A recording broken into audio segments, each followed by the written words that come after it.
against freedom.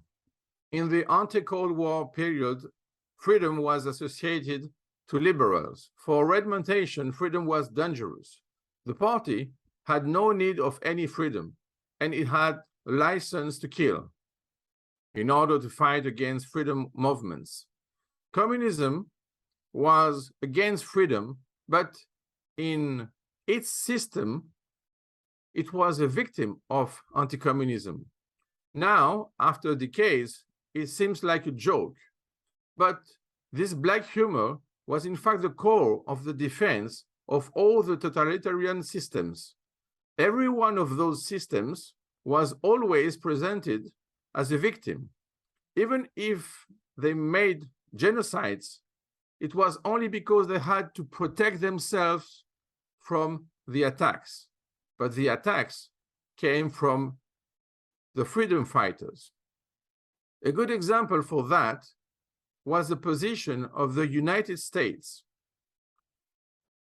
They normalized their relations in November 1933. It was a decision of the President Franklin Roosevelt. He sent William Bullitt as ambassador from 1933 to 1936. But the hopes of Soviet-American relations were wrong. The Soviet Union didn't want to pay Tsarist debts. At the end of his mission, the ambassador was hostile to Soviet Union, and this for the rest of his life. Freedom is not anti-communist. Communism is anti-liberal. It is against freedom. So the point is that communism is a special case of the totalitarian systems. In their defense, there is always the same idea. They are the victim, and they have to protect themselves from the attacks of the others. The joke is, of course, that the others, in fact, are the free countries. So in reality, they want to change the world, and they think that the world is an error. They never imagine that the error is their call. They can do in reality everything. They don't care. No consequences, no repercussion. They want to do what they have to do in their mind. And you can see that even if the United States of America, you remember that the Soviet Union was created in 1922. So for 11 years, it was not recognized by the US.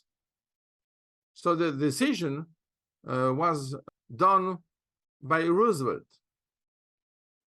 Remember, at that time, when he did it, we consider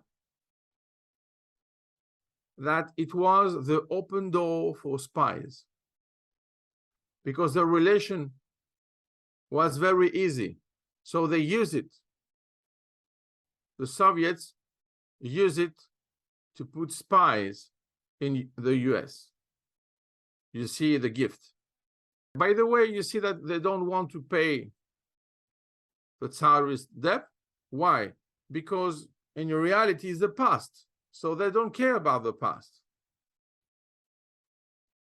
You remember, we already see it several times.